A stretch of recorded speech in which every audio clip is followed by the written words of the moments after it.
We are live. What's going on, everyone? What up? Appreciate you. Welcome to Online Cookout. Hey, Colin's We are mic back is once again. his video black. Last week, I'm here. I'm just Collins, sharing. he probably doing something. Last week I was a little busy, so we got to make up for it this week. Let's see if we can knock out 3. Let's see if we can knock out 3 this week. Am I delayed? I look delayed.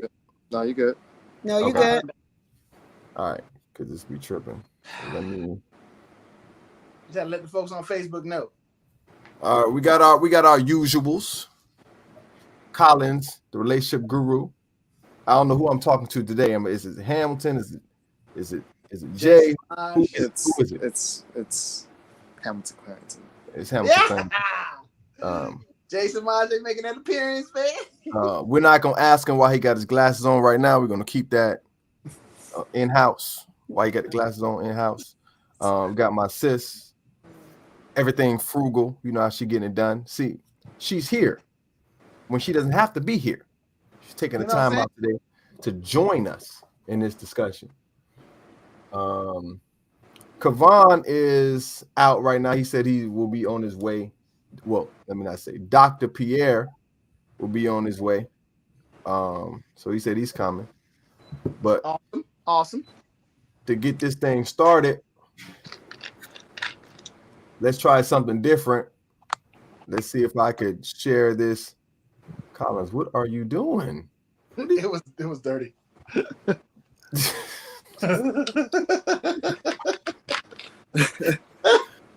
This dude is wild, man. Trying to get his camera right, honey. Yeah, you gotta get quality control, you know? Quality control. Hey, how you talking behind the camera and looking at the camera knowing the camera needs to be dusted off? This dude is wild. Let me let's get some more people in here. Get some more people in. Let me share this link out real quick before we get started. I'm looking for our group where I can share this thing. Okay. Copy that. Let's get it started. Yeah. So while we waiting, how's everybody doing? What's everybody did this weekend? What's going on with y'all? Doing good. I've been building that website for the retreat with Princess. Listen, don't say you've been building. Don't say you've been building it. I've been building it with her, as in she's doing the work, but I'm directing and saying what needs to go there. Hey, you got the instrumentalist and then you got the producer. Sometimes I'm both. Sometimes I'm just the producer. I see. You know I see. But yeah, I've been building the website so we can get the thing for the retreat, so y'all have a place to go. Because apparently that's important for y'all to be able to see stuff instead of just showing up. But yeah, we're doing that. Life's great. You know what I'm saying? Eating food, chilling, relaxing. Ham, you just had a video shoot. Tell us about that real quick. Yeah, we had a video shoot with Don, part of the managing team for Jay Samaj. Man, let's give Don a shout out. Let me go to his Instagram real quick. Oh yeah, I think it's badass underscore. Let's give Don a shout out. Matter of fact, let me send what's her name? Roxanne a piece so she can hop in here. Oh, who?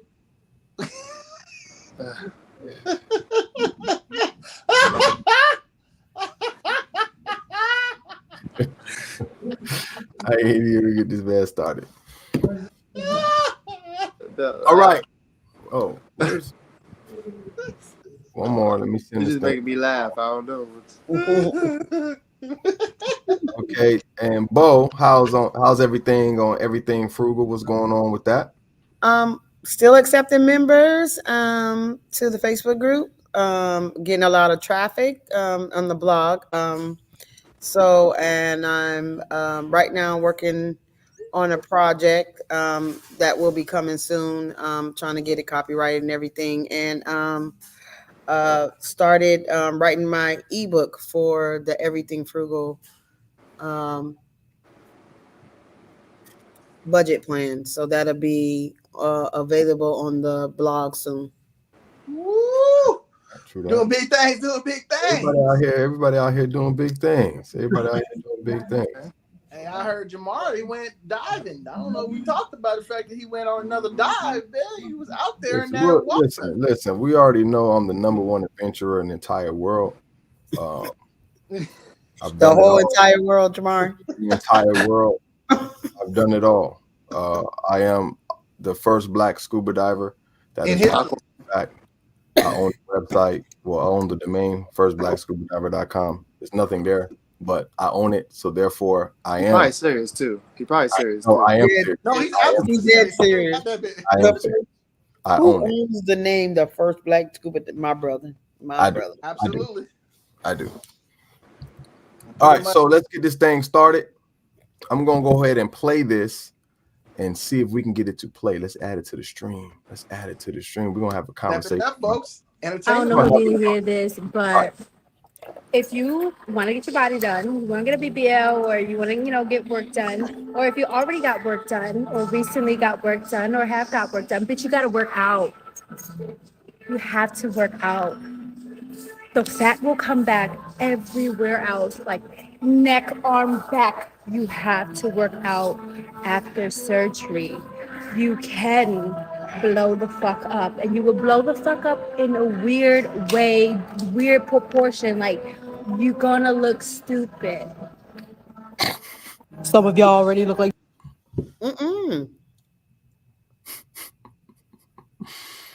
Okay, go ahead, move that face.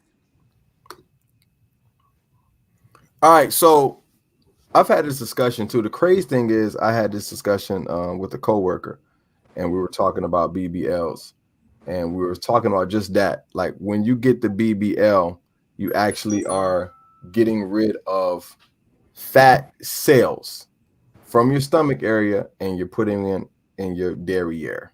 Okay, but when you gain weight, like say if you were to gain more weight, the fat cells you took out of your stomach, so now the new fat goes to other places rather than your stomach. So now you're going to have fat in your kneecaps, in your nose, your earlobes, all other places. Like for real. After I looked it up. So fat, they won't get as much fat in the stomach area anymore because those fat cells were removed, right? So the fat will go into other places.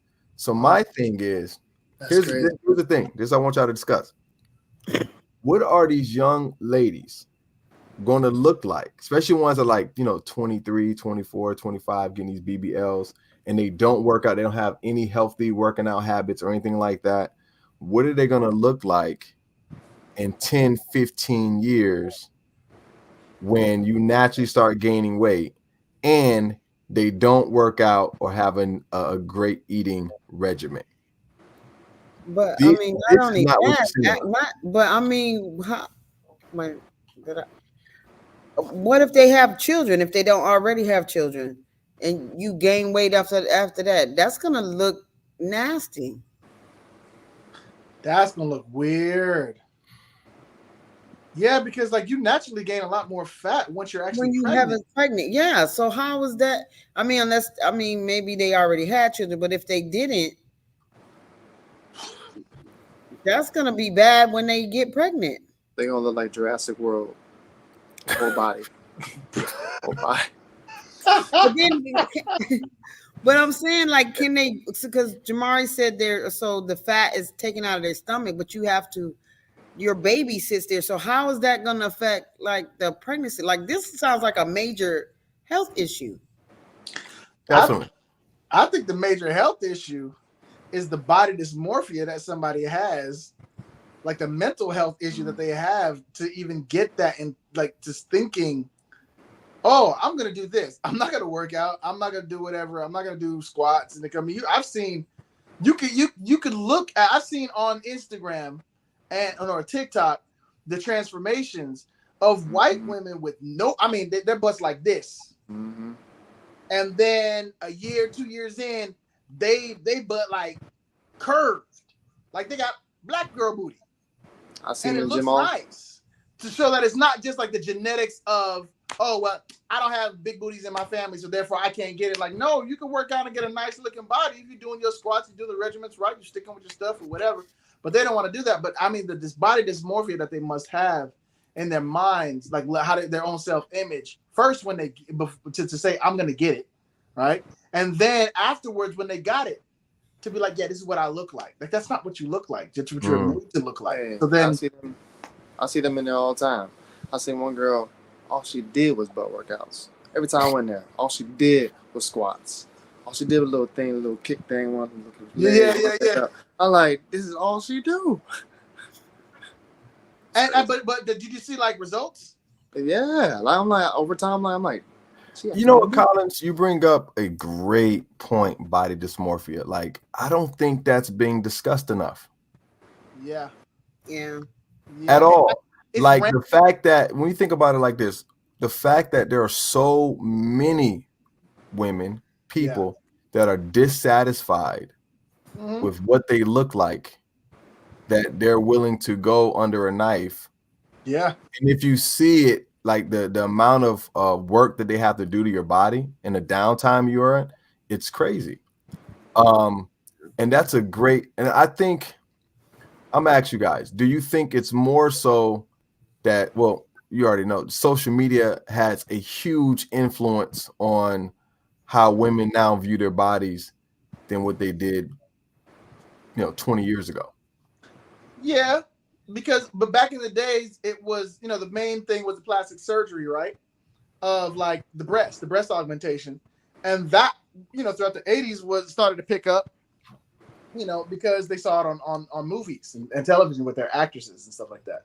So the idea that also with the models, when the models, before we had this revolution with we having, plus size models and things like that, the models from the 80s, even I think late 70s, 80s and early 90s, all the way up through there, like Tyra Banks helped like change a little bit of that, like, oh, they can have a curve or two. But like, if you didn't look, that's where we had anorexia and bulimia when I was a kid. That's what we knew. That's what we knew what body dysmorphia was, because somebody, like, I knew kids at my school that were anorexic or bulimic. Like I knew girls that were go to the bathroom and throwing up and doing all this stuff like that. And so I remember them talking to us about it, like, hey, that's something. Oh, we're like, oh yeah, she got that. Like crazy skinny and like teeth messed up because they're always vomiting. We learned about that, but the girls are already doing that by that age because of what they saw, out in the world of what's acceptable, what makes them beautiful and things like that. And it goes so far beyond to like, now you look like a skeleton. You look unhealthy. You went past, I don't want to be fat, to like, I'm barely alive. And that's where like the mental illness part really comes in. It's like, okay, you're so like your mind is so warped that you get past the part where you're actually good looking based on what those models are that you're looking at. And then you go to the part where it's like it never changes. And so like there's no difference made. So I think that's the main problem that I think women should really look at. Like, okay, whatever you think about yourself now, it's not going to change just because you get something. Like when you put on makeup, do you feel all of a sudden, a little bit prettier? Yeah, but like your core sense of self you're not confident. You're still insecure. Venetia Clarington says, is this desire to look a certain way really about men and what they find attractive? No. Man will talk to, you don't have to be 36, 24, 36, what you put up on the screen. Man will talk to all kind of women. I mean, like just ugly. It's a hard, like that's a hard one to answer just because it's a part of it, right? Because we all want to feel desirable, we want to feel beautiful, want to fit in. And as much as, they'll say, okay, well, I just want to look this way. But why do you want to look that way? Well, that's because of society. That's because you want to be generally attractive, and generally the opposite sex is attracted to the opposite sex. So it could be a subconscious thing, and conscious that they're like, no, I'm doing this for myself. But it's like, bro, why do we go to the gym? Why do men go to the gym? Like, why do we do a sit up or a push up? Why do we go in and buy a car? Because we're women not are lying attracted to ourselves saying, I just like cars. No, it's a presentation for the opposite sex. Yeah, So, but I think Good for health reasons. I am the host, but since our panels is a little late, I don't think men are that attracted to women that get BBLs, because some of that, I'm gonna say 90% of what I've seen looks crazy, looks ridiculous, looks disgusting. It does. Me and Dr. Pierre were talking yesterday about this, and he was saying someone that he knows, they only look good. They just got a BBL, but they only look good when they wear specific clothes, and it has to be clothes that are real tight and holds everything up, and it makes it look a specific type of way.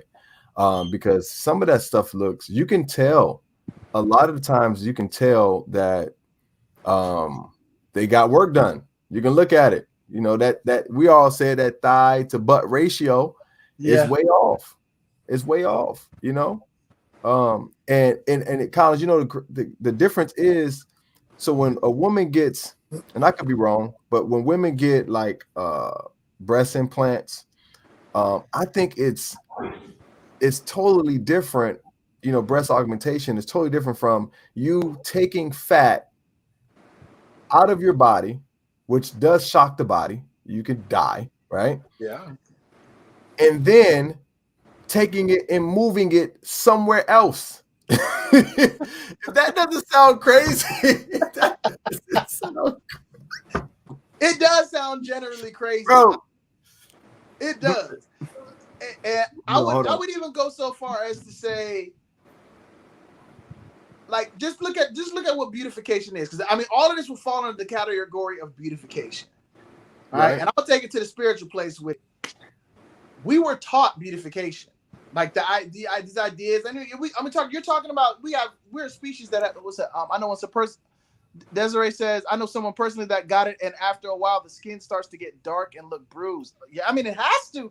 It's not natural. Like, your body might reject. I mean, yes, it's your fat cells, but like the process that they have to do that. My mom had liposuction, and that, like, the pain she was in after, I was like, man, she's like, if I knew that this was what I was gonna experience, I would have never done it. Go ahead, Bo. Okay, from a woman's point of view, I'm gonna say this: it has to do with not only men, but it has to do with culture. It has society as a whole. It has to do with a lot of things. You got to think back in the day. European women, like you see the pictures, we see the pictures of them thin in it, but that's a lie. They were huge. They were big. Oh yeah. They were big, and they were big. The bigger they were, it was like the more rich they were. Right. It was like, oh, she's a big woman. You know, then, you know, as they got into the skinny thing, you had to be skinny. Well, then, you know, for young brown girls, you know, Black, Latino, whatever, being thin, blonde hair, blue eyes, that was the thing. So you had girls wearing weave with blonde in it. You had girls wearing contacts. You remember, Jamare, when we went to high school, girls had contacts in their eyes, changing their eye color, because that was the thing. You just having regular brown eyes wasn't attractive. You wanted to have different color eyes attract, you know, guys, you know, at that level. And then you get into the breast, you know, augmentation. Then you get now into the butt and everything. And now, since society has flipped, okay, having curves is sexy and you know, all this stuff, and that might change in a few years. You know what I'm saying? A couple of decades, that might not be it anymore. Now you had, you know, you don't know, but it changes over time. And I think that females, I'm not saying that men don't have that problem, because I believe men do too. You know, you skinny in high school, you want to be buff like the, you know, like the athletes, because they get all the girls, you know what I'm saying? Right. So I think it starts young, you know what I'm saying? And I don't think this is something that will change, because I know me as a child, I mean, a lot of the women in my family have nice butts. Well, I don't have one, you know? So I would say stuff to my mom like, oh, you just didn't give me nothing. You just kept it for yourself. And she would laugh. She'd be like, I don't know about my Michigan babies. Neither one of y'all got no butts. And, you know, we were laughing. She's talking about Hamilton. So we would laugh about, yes, because we're the two that don't have one. So we would laugh about it. But as a child, I did feel some type of way because I looked at my mom and her sisters and other relatives, and they had butts. And then, we'd all be together, and I'd walk, and everybody looking like, what happened to you? You know what I'm saying? But I never felt to where I had to, I made jokes about, I'm gonna get some butt injections or something like that. But me, I don't like foreign objects in my body. So the thought of something that's foreign in there, I like being natural. So I've always liked being natural. I've always liked the natural look. I don't wear makeup, maybe on a special occasion or something like that. But I think for females, I think a lot of things turns in play, like the man, the society, the household. If she's a little skinny girl and all her friends got curves and bodies and she's got a booty and all the guys hollering at them, she gonna want to be a part of that. So, and I really think in today's society, we really should hone in, and it is doing more today than back when we were growing up, but really accepting your body, because it starts young. By the time you develop, like you said, mentally you're disfigured or you're not right, it's something you got to fix something in your body. By the time that starts young. Do you think that we're way past that? No. We're past what? For the girls that are already old. Yeah. What I'm saying is, think about this. Let me get, and then I'm gonna get to the questions real quick. The comments. Think about this. Social media it's done. It's like, something that you shot and you can't ever get it back. It's just gonna keep going and going and going and going. Right. And so now, regardless of what you say, and this is another discussion I think me and my wife had earlier today, is, Collins, we were having this too. When we were talking, I want to put it on the thing, but families are not families anymore. And so since families are not families anymore, girls are getting what they want to be, and they don't even know they want to be it until they see it. And the validation that comes with the likes, the shares, the comments when they pose and they show their, their ass, right? So when they see that, that's validation. And they're like, shit, I don't have that. I want the likes, I want the shares, I want the recognition. Now, you remember back in the day, you girls weren't doing like stuff like that. They'll be called something else. But now the world is changed, and now women are getting recognition. They're getting paid from that, which I don't get mad at all. Make your money. But like you said, Collins, it is a type of psychological damage that is being done. Because when is enough, and when are you really going to be satisfied? And if you're doing this at a young age, right? You're 18. Desiree says she knows somebody who did it at 18 years old. Wow. What do you think you're gonna do when you're 25? A lot of time people ask me, why you don't got a tattoo? I said, I'll get one eventually. Every time I went to get one, I was like, I don't want that on my body forever. I can't do something on my body forever. Right, you can't commit. Right. And especially now, I knew a dude when we was in high school. He got, remember, what's your boy name?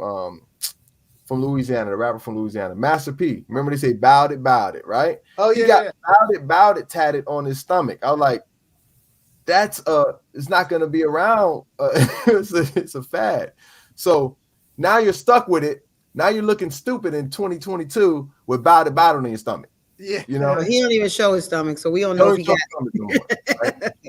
Right? Let me get to these real quick, and then I'll let you. What's going on, Dr. Pierre? Good. What's up? Glad that you could make it. Yeah, man. Thanks for coming, man.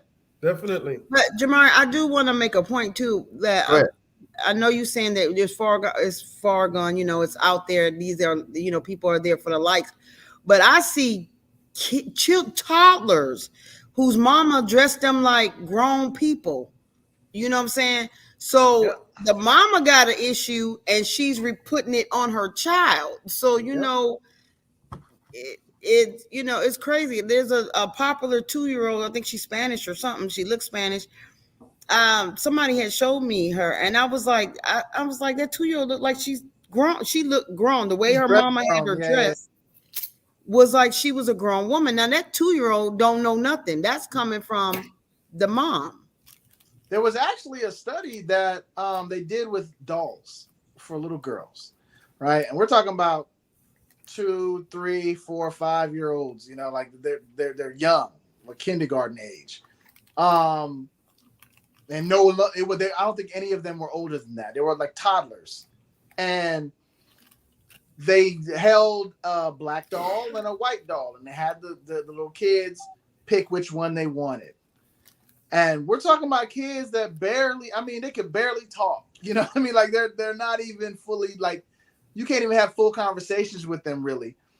And 90% of the kids, or maybe all of them, I can't remember whether they were black or white, were all picking the white dolls. And they were, when they asked them why, they were like, "Oh, well, this one's prettier, you know, that one's uglier." And and you're talking about 2 and 3 and 4 years old. I know a study you're talking about. Yeah. And they did that years ago too. Back in the years 60s, ago. 70s, It was years ago. It was an old study, like in the 80s, 90s, or something like that. Yeah, 70s. But like it was already inside their head. So you got to consider, like, they have absorbed whatever they're watching on TV, you know, all these little commercials. "Oh, mommy, I want that." All of that is already in there. So it's you're trying to look for a solution. I mean, you really got to filter what they're getting in, and then also build them up outside of their looks. And that's why I said, man, it'll take a lot, because you got to disconnect them from social conditioning and social engineering. Features. Let me get here, because they're building up, and I don't want to get too far. I know some person that got it. So watch. Okay. There was one where Venetia Clarington says, you have to get massages all the time, all type of maintenance outside of going to the gym. I get massages every month, so I'm down with the massage. Make believe, especially facts.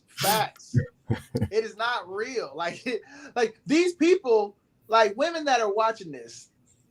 I mean, I know it doesn't have to be like, and men have to be said, but like these people that are living those lives that you say you want them likes, you say you want all this stuff, like those people aren't actually happy. Like now anybody could be a celebrity, you know, on Instagram, but before, the celebrities were the movie stars and the rappers, and these people are not happy. Like, I worked with these people. These people are miserable, and like they're just like, we see them like the hardest thing to find in Hollywood is a genuine smile. Like, they're just miserable all the time, and they got money and all this stuff like that. So like, y'all got to look at these things and then like really examine who you really want to be like. I want to be like that. Like, nah, but I'll be different. You're not going to be different, because if that's what you're looking for, this outside validation, and well, you can get money, but you can have money and you're going to be miserable. You got to learn, like, what am I actually up to? I want to be happy. You want to be at peace. So find those things that make you happy and that are at peace. Become that first. And then maybe if you want to add something else, working out and doing whatever, you can add on to that. But all of these things aren't going to solve the initial problem, which is you feel ugly, you feel sad, you feel anxious, you feel miserable, you feel depressed. Okay. Dr. Pierre, you got something? Yeah. So initially, I don't think it's my place to comment on how women or men should want to do with their body. Mm-hmm. I am of the opinion that grown adults should, as long as they're not harming other individuals, should be able to do whatever they want. But Collins touched on something that's, to me, I can explain. You ever wondered why when these people go get just a little bit of fat injected into their buttocks or into their breasts, right? Why they go back a couple months later and get more and more? It's never enough. It's actually biochemical. It's in their brain. Dopamine is what gives us that satisfaction, right? And once we get that rush of dopamine and it wears off, that look that we had yesterday or a month ago that we were satisfied with, we want a new look. We want more to it. And the more we get, unfortunately, the more we want. Individuals that get these augmentations will almost never be satisfied. Like Michael Jackson. Never. It's almost never enough. There was a great Roman emperor, right? Anybody know who his name was? He was obsessed with perfection. Everything had to be beautiful, absolutely beautiful. Anybody know who that is? But I remember, but I don't know his name. It was Nero, right?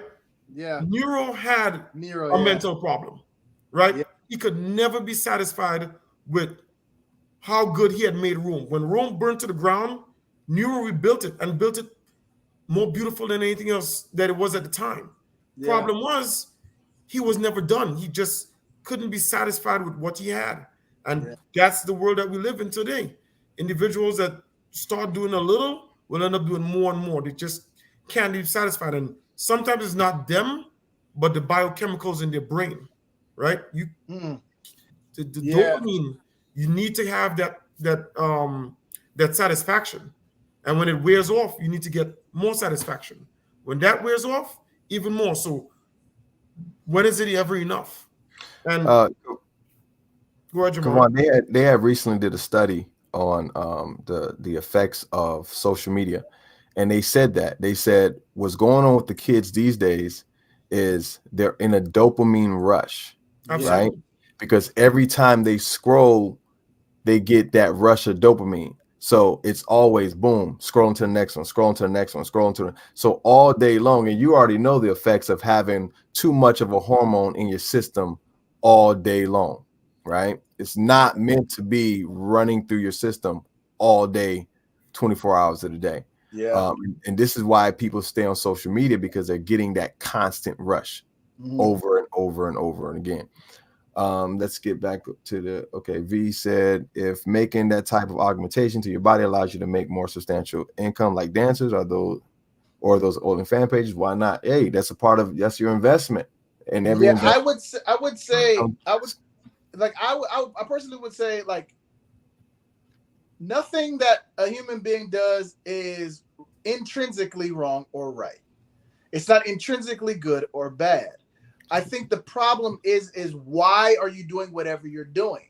You can go as far as saying, well, I'm going to end the life of a person, and that could actually work for you because that person might be trying to kill your baby. So I'm going to end that person's life so I can make sure my baby is alive, right? Now, that same concept, take it and put it onto this, where if you're like, hey, I love myself, and I appreciate exactly how I am right now, and I think I look fucking fantastic, but I know that my marketing would be a lot better if I do this procedure.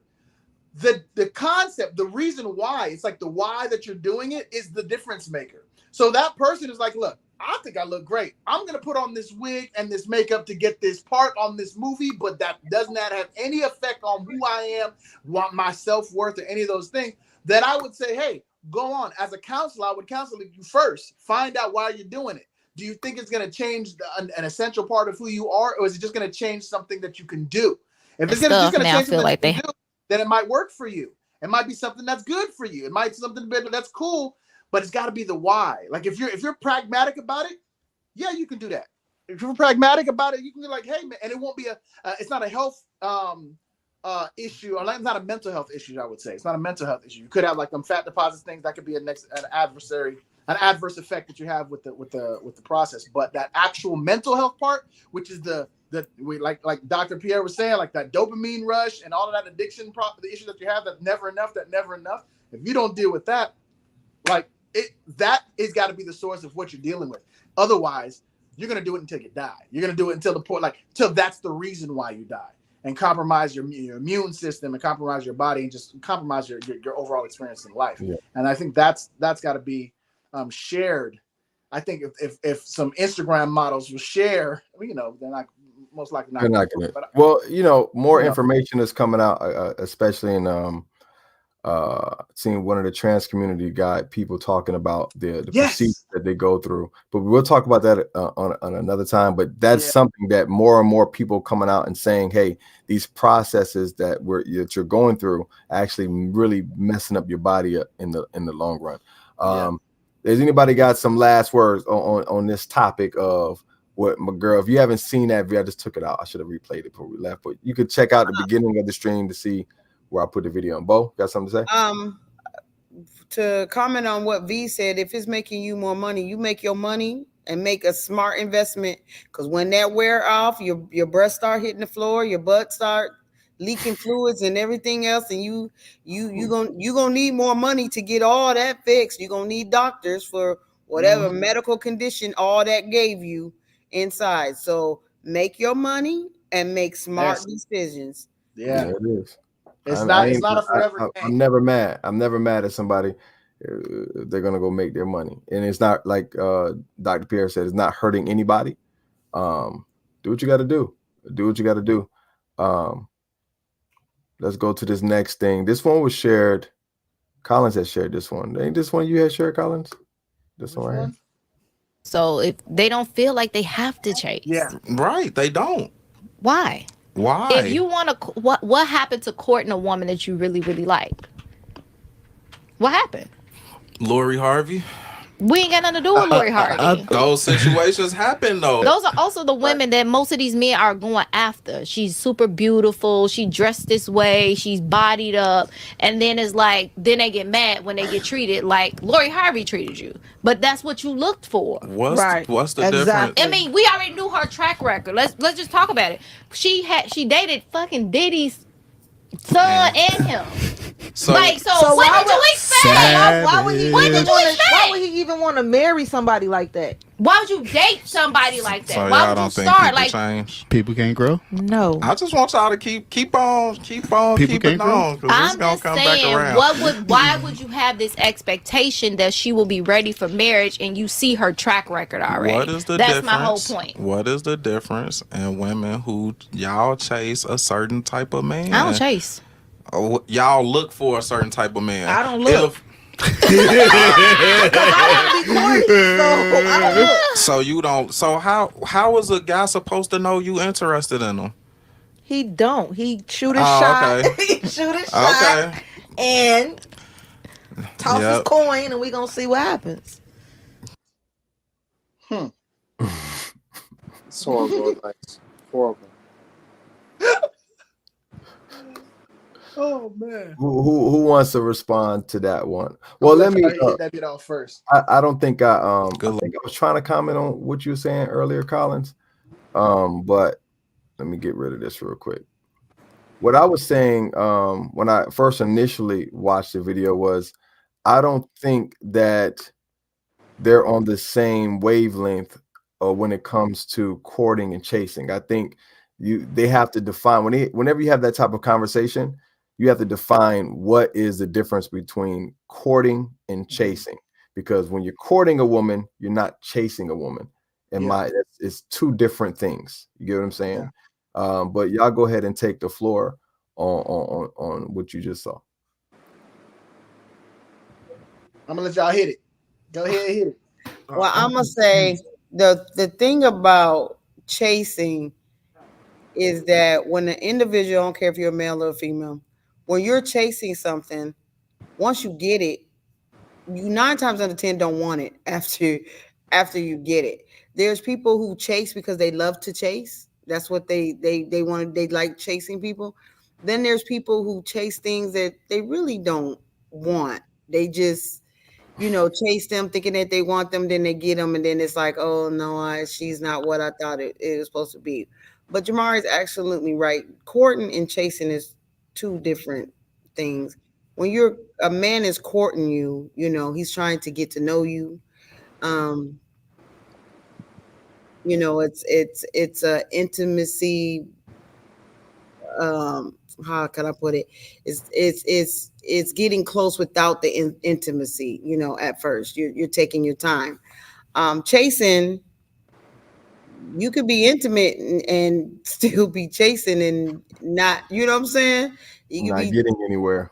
And not getting anywhere. And he can be not just intimate with you, but somebody else too. You know what I'm saying? So, but I definitely agree. I don't think they were on the same wave link. And then I didn't understand why you had to bring in somebody else, like the young lady, and bring out her business. I know he said because of her, but I mean, like.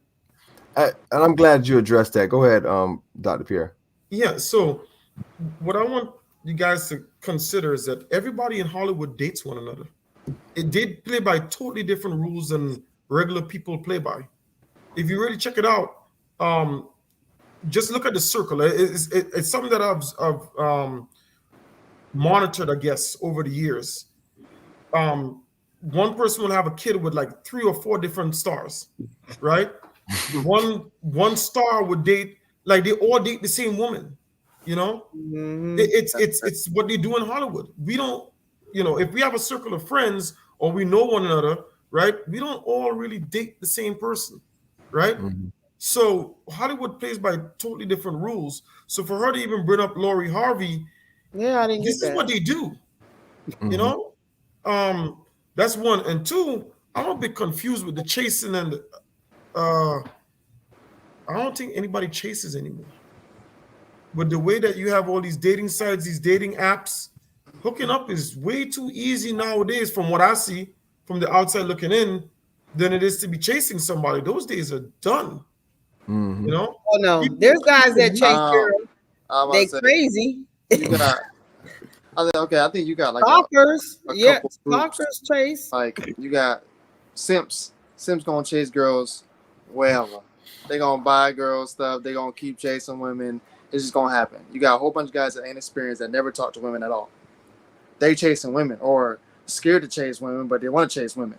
You got the red pill that's rising today that believe they are the prize. They the kings. Why am I chasing? I don't need to chase you. You're supposed to be chasing me. So like you got these dynamics, but they're always gonna be guys that chase and then guys that know their worth and know that they can get any woman they want. Yeah. I would say, look, when it comes to, like, let's create a distinction in my space, right? Before I even say anything, the distinction between chasing and courting would be once a gesture is made of interest, right? And if that gesture is rejected, like the old game that they used to say, playing hard to get, once that happens, anything past that would be considered chasing. Yes. Right? Like, is it, oh, hey, you want to go out to the movies? No, I don't want to. Or, hey, excuse me, ma'am. You know, I think you look beautiful. You know, can I talk to you for a second? No, I don't want to talk to you.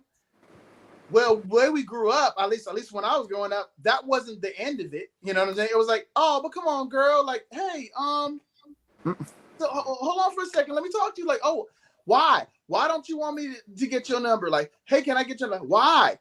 Asking all these extra questions and stuff like that. I used to do that. Like, that was part of my normal thing. I was like, I can get any woman I want. I don't care if you don't want me. You think you don't want me. I know you want me because I'm the shit anyway, right?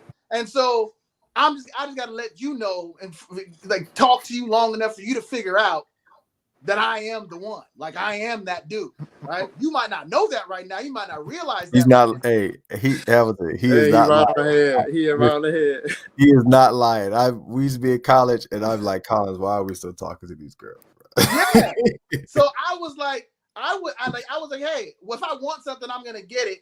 You know, like, I'm not gonna take it. I'm never, I'm not gonna like take it. I'm not gonna rape a woman, bro. But like, I'm gonna communicate as long as I can to see, is this an absolute no? Is there any way? Now, mind you, what did that lead me to do at 22? I swore off women because I was tired of the chasing when I knew my value, right? So I swore off, and I was actually in college, in the dorm room, and I said, man, I'm done with women, bro. I'm done because I'm doing all of this, and what am I getting out of this? What, just some sex? Like, these women aren't my wife. These women aren't anything important to me. They're not doing anything for me. That like there's no purpose here. Exactly. And then and everybody in college was like, oh, you just saying that, bro. You love women, man. You just saying that. And Jamare said that's why I've always rocked with Jamare. Jamare said, y'all don't really know Collins. It's like, he's dead serious, and he's not just saying that because he's angry. He's actually very calm right now. He really means it. He don't like women. Like, he's done. If he says it, he's done. And I was for years. So he didn't go on the other side, ladies and gentlemen. We're just putting it out there. Oh, no. It was literally just like, I'm done. Like, I'm tired of the game. I'm tired of all this stuff. So I think what we're experiencing in society now is that those men who do know their worth, they've seen it play out enough times where it's like, look, this disparity is not being made up, right? And so they're flipping the part was like, look, if I say, hey, how you doing? You'd be like, who are you? Bye. If I say, hey, you want to go out? And he's like, to where? Where do you want to take me out? I don't want to hear that. Like, is it that I asked you a yes or no question, right? Because we have so much access points because things like social media, all these dating apps like Jamare was talking about, there's so many access points. It's so much easier. It's not, even if you're in a small town, you could probably date somebody in Switzerland, you know, and make connections with somebody somewhere else. The options are so out there. And the valued men, like the one that are actually like, oh, I know I'm confident. I know I'm worth something outside of just my money or just my meat, whatever. They know that they have purpose and things like that. Like that, those men are like, okay, I see all of you women. I've had enough experiences. I don't want to have the bottom of the barrel women that are just looking for this or that. So I think what's happening is more of those men are finding there is no purpose to the chase. The courting comes in when you're reciprocating. Once they start reciprocating, like, oh, hey, how are you? Good morning to you. You know what I mean? Oh, hey, how was your day? You know, like, oh yeah, my day was great. How was yours? What are you up to? Start reciprocating that energy. Then that's something that's worthy of their time and their attention, regardless of how they look, regardless of how much money they have, and all of those extra factors and things like that. If the person is digging you, you're gonna feel that vibe, and you're gonna go with that now, as opposed to you're not digging me. Well, I still wanna. No, because we've seen it played out. We've seen enough people. We've seen enough stories play out where the guy gets the super hot chick, and why is she getting cheated on? Like he got the bomb.com. Why did Lori Harvey get with somebody like what's his name, Michael B. Jordan, and then say no to that? When all the women, you know, for the past 5 years since he was Killmonger, are like, yo, he's the pinnacle. He's the top. I think because women got so many, because of social media, women have a lot more, you know, people used to be more congested in areas. We didn't have the internet, you know. If you were born in like Illinois, whatever, you know, date somebody in Illinois, you wouldn't know nobody in Miami. Yeah. So like now it's so congested. You got Instagram, you got Snapchat, you got Facebook. And they feel like they have options. I just think of how many DMs one girl get per day. Yeah. Even when she's 14 years old, 14 all the way up. Think of how many DMs this girl getting from 14 all the way up to like 30. Yeah. Yeah. I mean, you know what I didn't like? What I didn't like in the video too. Kind of pivot. What I didn't like in the video is the first thing the girl says is she talks about Lori Harvey and check out her track record, and this is what she did. And I initially thought, like, you don't know this woman. Yeah, you have no idea. You have no idea how these men actually treated her while she was with them. Right. And you don't know her personally to make that type of an assessment about her character. Yeah. So what? And I want to say, but is it even true? Because I thought the thing about her and Diddy was like a rumor. I don't even pay attention to it. Don't even know, man. I didn't hear that's what I'm saying. Like you're throwing out things that you don't even know is fact. You just because everybody's saying, oh, she dated the dad and the son. You don't know it's fact, and you got to imagine this. This is what you have to imagine. You have to imagine what would it be like if somebody put a microscope on all your relationships you've been in, your life? What would we say about your? You know, how many ex-boyfriends does the average woman have? How many ex-boyfriends does the average woman have? Just the average one, not the exception. And you can say, based on her track record versus your track record, she actually dated men that had way more money than all the men you ever probably even. Absolutely. Yep. True. And her father is rich.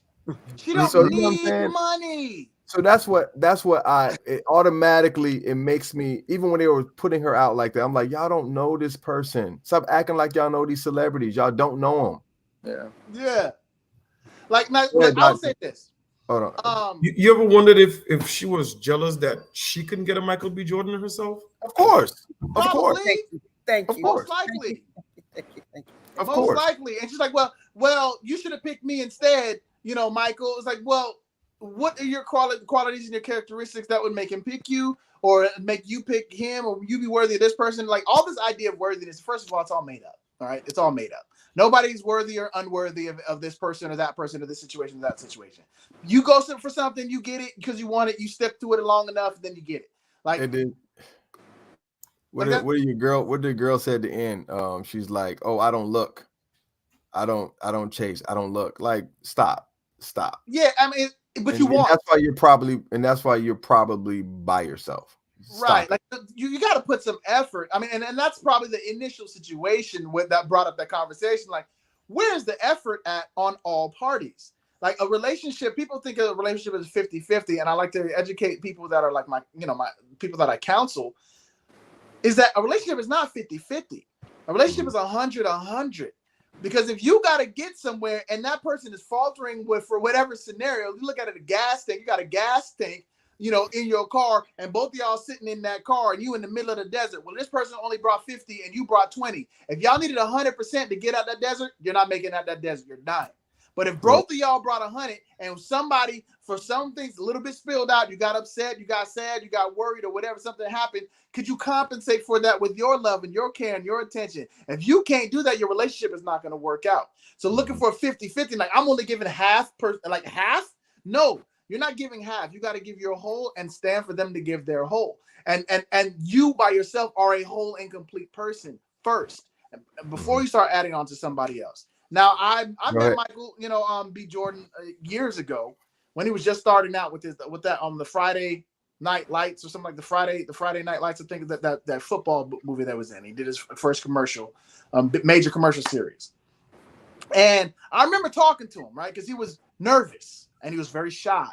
And I'm like, bro, you the man here. Like I had to give him a pep talk. Like, you're the man here. You're here. You're supposed to be here. Like, the reason why they got you here is because of who you are already on the stuff. You already do this on the TV, man. You're just doing this thing right here. You're just doing the same thing to take that and transfer it over here. Remember, you are like, look at how many of us are in here right now. The only 3 black people in there was me, my sound mixer, and him. And so I gave him that pep talk. So now you look at Lori Harvey, who could be just a beautiful woman, right? And she might look at him, that insecurity. Now, I haven't counseled him for years after that. Who knows if his kindness is seen as weakness? And if she might equate that to weakness. We don't know these people, just like Dr. Pierre said. And Jamare said, we don't know these people, and you don't know all of the qualities and the characteristics that are there of that person. You know what you see. Somebody might look great, but they might be insane. They might actually be that person in a conversation like him. Go ahead, Dr. Pierre. Yeah. So what I was thinking just now is, so I think the young lady was she's saying, the one in the video is like, I have all these great qualities. How come pretty much nobody's picking me? But I think people have to understand what's important to you may not be important to the other person. Yeah. Like, for instance, Michael B. Jordan may have only wanted Lori Harvey as that person on his arm so he could go to the red carpet events with. He could take photo shoots with. He could be seen different places because that would raise his value. Like, more people are talking about him.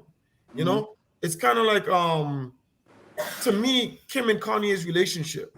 Yeah. They were both superstars before they got together. And then when they got together, it just elevated both of them. Exactly. Yeah. So now that time has passed, it's like, okay, everybody could go their separate ways. So what the common man, I guess, looks for in a relationship, these Hollywood superstars are not. They don't want somebody to cook. They don't want somebody to take care of the kids. They don't want somebody to pay their bills. They have somebody to do all of that for them. Yeah. They might just need somebody to be that person that they go out with, So I think she was looking in the wrong direction for examples, Why they not her? Why they want to look for for a Lori Harvey? It's what they do at that level. Go ahead, Bob. My thing is, as a black woman and looking at their videos with 2 black women talking about another black woman, like, why do you have to sisters got to bring each other down to build yourself up? Like, what was the purpose of you sitting up there putting out this woman what you thought was her business, and then turn around, oh, I don't have to chase her. I don't have, well, honey, you have to do something because you ain't getting what she got. And to me, it seems like you had to bring her down to make yourself look like you were bigger, or oh, I don't chase, or I because of this and this and this. You ain't chasing, or you're not getting chased because what you value or what you think is a good personality, you probably don't have a good personality. Absolutely. You know, you probably don't have nothing to bring to the table. And that's a big thing about relationships. Colin said something about relationships is 100 and 100. It's always been my philosophy that I hate it when people say, oh, marriage is like a house. No, it ain't. A relationship is like the stock market. You get what you put in. Yes. That's how I see it. You get what you put in. And your first investment is you sitting at that table and you trying to understand what you finna put your money into. You doing the research. And some people do their research based on look. Oh, that stock looks good. That stock look like it's about to go somewhere. Let me invest 20,000 in that. And 2 weeks later, you got 20K. No. I mean, And some people sit at the table and say, okay, it looks good. Let me go further. What's your background? What is this? What is that? And what is that? And what is that? Okay, this seems like a pretty good investment, and they invest in it. Some people don't invest in just one investment at one time. Look, let me put 2 or 3 of y'all and put a little money and see which one jump out first. And that's fine. You know what I'm saying? If you honest about the situation, but basically that, you know, to me, the chasing and all that stuff, like, have a business mindset when you sitting up here, because that's what a relationship is. You're two partners. And I always tell people your first business, your first entrepreneurship is your household. That is your first business. So if I'm single and I'm looking for a partner, we sitting down here. This is a business meeting. Yes. And you dropping bars right now. You dropping bars. Yeah, that's the courting process. That's the difference between chasing and courting. Chasing, you dropped some bars on there, Bo. That was some bars. Trying to get a queen. Definitely clip that. Yeah, clip that bit, man. Say that for the archives. 56 minutes in and 30 seconds, dropping bars. I think the woman has to like the man more for it to work. Yes. And especially in the beginning.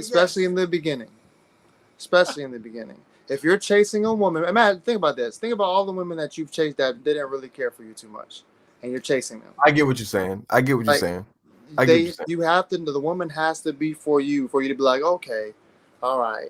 Once she's in there, or she feels the same way for you, then you get a relationship. If you're chasing the girl, all you're doing is chasing the girl while she's chasing somebody else. Yeah. I get it. Yeah. And look, I'm gonna give y'all some free advice, so y'all don't have to pay me $200 an hour just to get this. When you're talking about like figuring out what kind of relationship you want to have, or even what type of relationship what you want to have outside of your of looking at this individual, first write down. You got to make a list of everything that you want in life. I'm talking about like, oh, I want this amount of money. I want to live in this type of place. I want this type of experience. I want care. I want love. I want dedication. I want all of this, right? When you go down, she says, whatever. So write all of these lists of things you want in life, and then first become all of those things in that list. I want a successful man. You become successful. I want, I want to travel with my man. Travel. You be a world traveler. You do all these things. You be that first thing, and then find somebody that matches that. And what that list is going to do, with all the things that you want in life, what that's going to do is first establish yourself as a whole complete person, because you're going to complete that list yourself. And then that courting process, when you sit down, you have that conversation, you're going to have questions that are going to ask about all of these things. What are you up to in life? What are your goals? What are your religious views? And get those things out of the way in the very first major conversation. Not the, hey, how are you doing? But when you click on somebody on Tinder, or they meet you up with somewhere, when you go on Instagram or whatever it is, when you have that first phone call, ask all of those questions. Like, you should have 30, 40 questions of like, yo, what is this? What is that? What do you do? Hey, what do you think about polyamory? Are you only monogamous and you'll only be monogamous? Because I'm poly. Like, have those conversations, those difficult things. Like, hey, are you? I'm not. I want to have this amount of income in my life. Are you up to that? Are you open to that? Or are you cool if I go out and get it on my own? You know, like, and then we still building and doing whatever. Or are you going to contribute to this aspect of my life? How was your relationship with your father? How was your relationship with your mother? Like, have you worked on your childhood trauma? Do you go to counseling? Like, what are these things that are really important? Ask all of those things in the beginning. Shift your courting process. It don't have to be long. Like, it doesn't have to be long because you don't got time to waste. Yeah. You don't have time to get all of them conversations ready. Write them down. You can literally take. So, and read from the list. You can do that. Then you're not wasting your time. People talk, I gave you the best years of my life. Like, you wasted the best years of your life with somebody that you probably knew for the very first conversation. V, I don't know if it's a delay. I think Hampton explained it. Right, Hampton? You explained it. Yeah, explained it earlier. He explained it. Probably a little delayed, but he explained it. When I was it makes sense. It makes sense. It makes sense. It makes sense. Same thing I said earlier. Saying what? Put that question up again. Can you put it up again? My God, like it one again. Okay, like I was saying at the beginning, like girls got so many options these days. So many options. Like why? Like if you chasing her and she got so many options, why is she? If she don't like you, then she's gonna be entertaining these other options the whole time. Like she's always gonna want. Oh, maybe I can get this. Like, okay, look at Lori Harvey. She thinks there's something better out there than Michael B. Jordan. Oh, I'll get somebody later on. Why y'all keep maybe it just didn't work. Hey. Maybe it just didn't work. That's true too. But one thing we gotta understand is that some of these men, like Colin said, they look this way on the outside, and that's why, like Dr. Pierre said, is you cannot hang your hat on what celebrities do. Yeah, can't based off of what celebrities do. That's a totally different world. Stop bringing these people up in your everyday conversation. But you know why they bring it up in their everyday conversation? Because they ain't got no damn parents. They ain't got no point of reference in their life that they can examine and say, this is a relationship. They got to keep looking at celebrity relationships like those are actual relationships, and that's a doggone problem. You need to find a realistic point of reference in your life, whether it be your uncle's marriage, your cousin's marriage, your friend's marriage, somebody who, if you want to be married, that is, and take advice from married people, not taking relationship advice from married advice from unmarried people that ain't never been married. Like if you're single and you're trying to get married, then you need to have those discussions. But like I tell people, I only said Lori Harvey because the video was talking about Lori Harvey in it. No, I know what you're talking about. I know what you're talking about. Oh. All right. Well, I'm gonna say this: mother of a daughter, very young. I told my daughter 3 words when it comes to men: IBM, Microsoft, and Apple. The nerd. You go for the little one in the closet with the glasses, whatever. Because when you get older, he gonna be running things. And that's what. So the crazy thing is, nerds are not. There's a lot of nerds that ain't nerds no more. Nerds are built. It's cool to be a nerd now. Nerds are built different these days, man. They ain't the nerds of old. It's cool to be a nerd now. It's more. You got comic book nerds, anime nerds. You know what I'm saying? Yeah. Hold on. That's cool, but see the thing from a mother's perspective, the nerd is gonna be so glad that she was kind to him and nice to him, and he's gonna always remember that. And when he make it big, guess who he gonna scoop up? I got that, Venetia. Yep. Go ahead. Venetia, why? Men don't have options. I repeat, men don't have options. The average man does not have options. If that was the case, you know how many girls men chase like day to day, and how many times we get rejected day to day? The ones that actually do approach women. If we had options, we wouldn't get rejected by so many other women that we encounter from day to day. Some women, we're invisible. If you're not at a certain status, you're invisible just to certain women. I disagree. If you're not built, There are a You lot don't of have some kind of financial status. I know. If you're not some kind of creative, or if you're not But- attractive looking, but I I think would it's have based on something the to girls approach that with. you're looking at. I think it's No, based but- on the girls that you're looking at. Because there's plenty of women that like guys that guys don't look at because she I'm talking don't about fit the general. I'm talking criteria. about the general case of women. But I would say this: I don't get mad at women for doing that. Me and Collins had this I don't discussion either. before. Like, this is what The way women it are is. supposed to do. Like, Yeah. I don't want my daughter to be. I don't want my daughter to be chasing no broke buddy. No, Mhm. no, I no, am. no. Like her It's- fault. I don't It's listen. supposed to be that way. Listen, we already know. Let me get this. We already know, and I tell this to everybody: love does not make relationships. Love does not make a relationship. Stop chasing love. That doesn't make a relationship. That's not the foundation of a relationship should be. It should be one, like I told me in concept. You should first know how to communicate with one another. If you guys are compatible, you can argue properly and not fight. You know what you want in your household. You can do it that way. Love is a cherry on top. If you love each other, oh, that's the great part. But you can love somebody and then it don't work because you lost your job and now she don't want to be with you. Yeah, I mean, every woman loves her ex-man, and every man loves his ex-woman, but they're exes for a reason. This relationship skills are lacking. And if the relationship skills are like, it's like, hey, I have passion for bike racing. I'm a BMX bike racer. But if you don't have the skills to do that properly, you're gonna lose the race and you're gonna be out the game. So your skills, it's just like any other thing, but just like Bo said, it's a business. You know what I mean? You have to be aware of there are factors to having a good relationship that are outside just your emotional neurons that are firing, you know, and especially like going in between love and in love, because in love is just infatuation that comes and goes.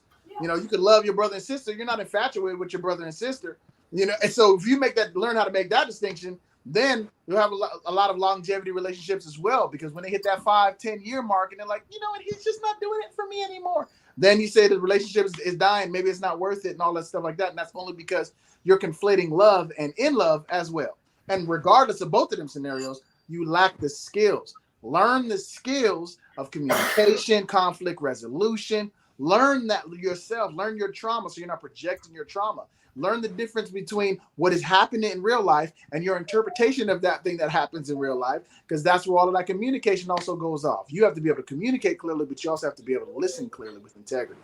And that's such a difficult thing when you got two triggered people, traumatized people, and then their triggers are coming up and you're trying to get through a problem or an issue. And also you might not have the same foundation on how to deal with those things.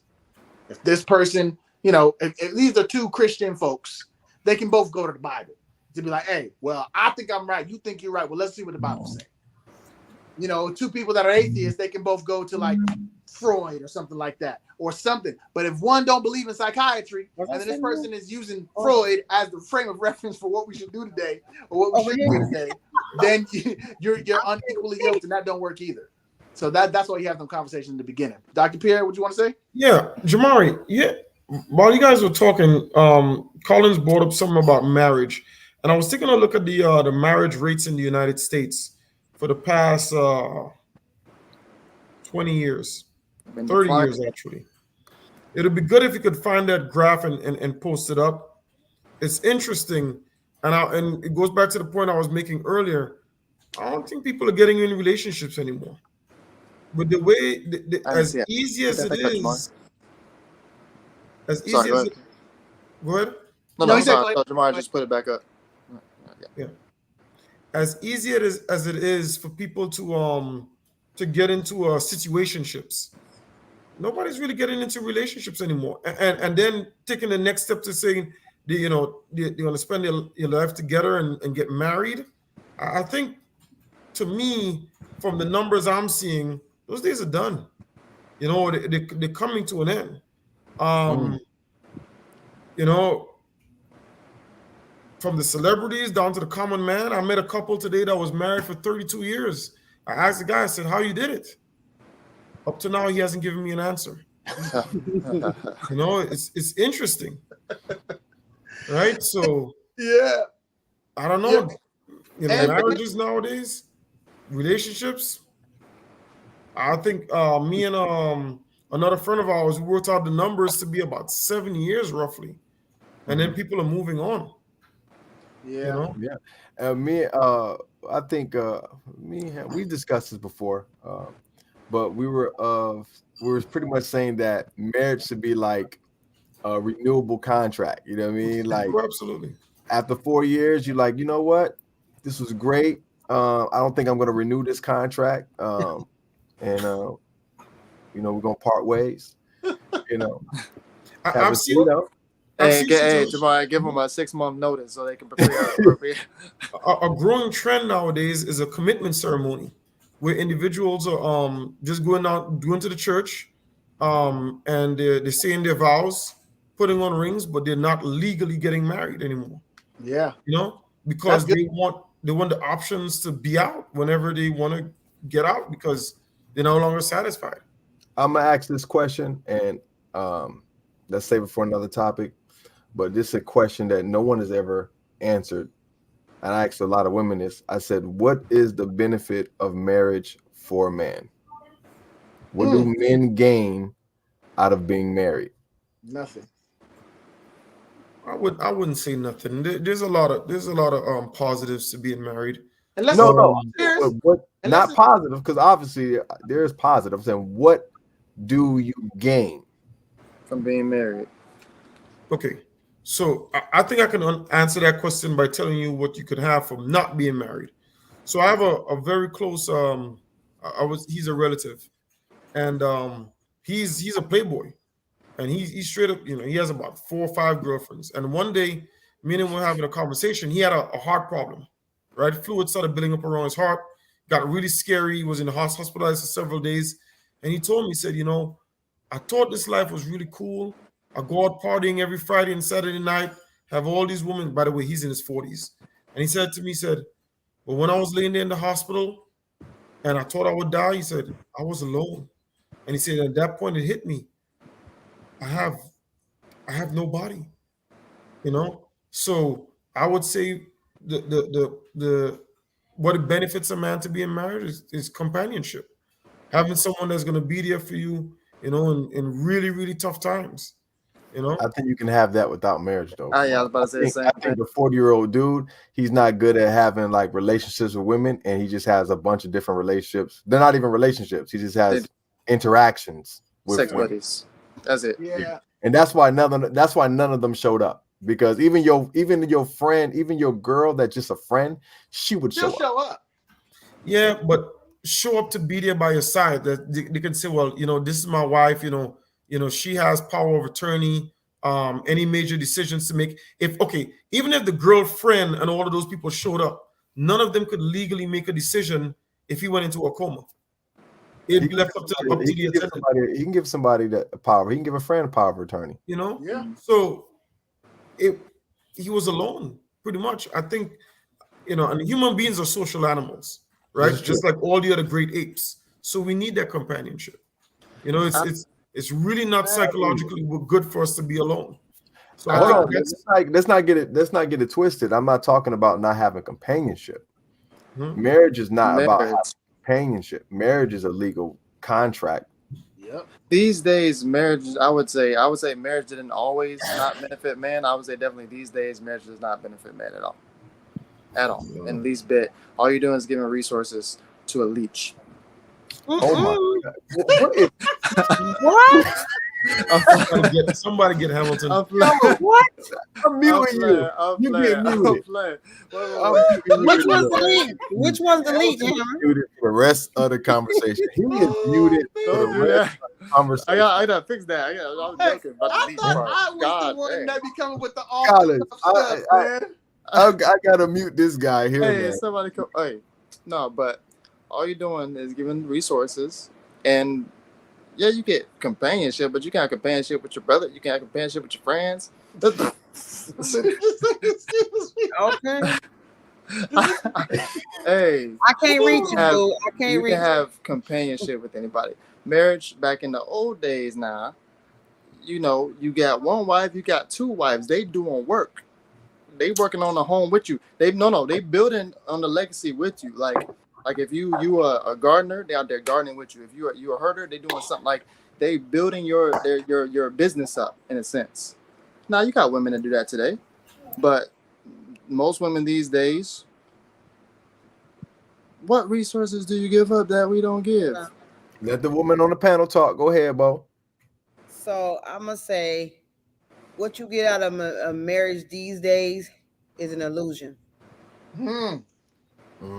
You are programmed to think that you have to bind yourself to somebody to be happy for the rest of your days. And you find out that if you pick the wrong person to bind yourself with, you're going to have hell to pay for the rest of your days. Just like if you have a child by the wrong person, you're going to have hell to pay for the rest of your days. Marriage is for you. It's for your comfort. If you feel like marriage is something for you that you need in your life, then you get married. If you feel like marriage is not something that you need in your life, then you don't get married, because it is an illusion. None of us, seriously, you. Oh, it's all over. No, we laughing at. We laughing at Venetian, not you. And the reason I say that is because, okay, if you take it biblically, they didn't get married. Nope. When a man laid down with a woman, that was his wife. There was no paper, there was no ring, there was no ceremony. That was marriage to them. That was marriage. That was no. I'm saying no. I'm saying like laying down. I get what Hammer's saying. It's like what we're doing today. What you it's saying, a false. It's just a show. Hold on. I'm saying, but the man came down with one woman and had one wife, but the woman couldn't, right? Some could. It depends. It depends on the culture. It depends if you're talking about which. Their culture, right? Not the Bible. But I'm saying in a biblical sense. In biblical sense, no. Not the Israelites, no. Right.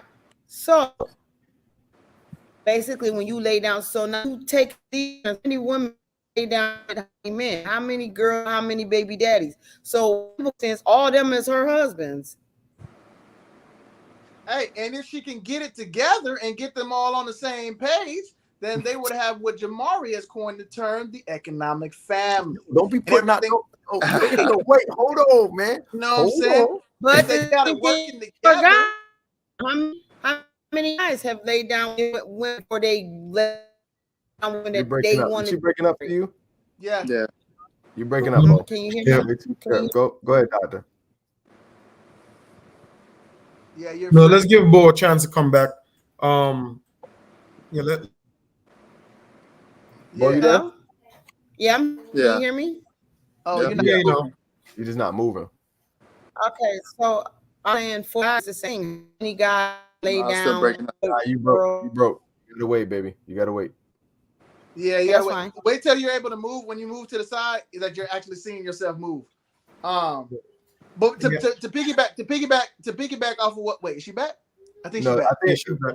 Kyle, let Dr. Pierre go, and then you go ahead. Yeah, I see the declining rates of marriages, right? And clearly it says something. Maybe there's a societal shift away from marriage. Maybe we don't believe in the institution of marriage anymore, right? Maybe people are seeing people getting screwed over now in marriages.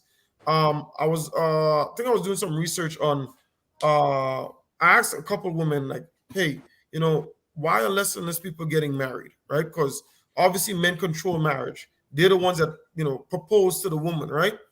And they're saying that the woman that I've spoken to said that men are intimidated by them. So I said, and that's why they don't ask them to marry them. So I said, intimidated by what? They said, the money that they make. We're making just as much, and in some cases more money than the men.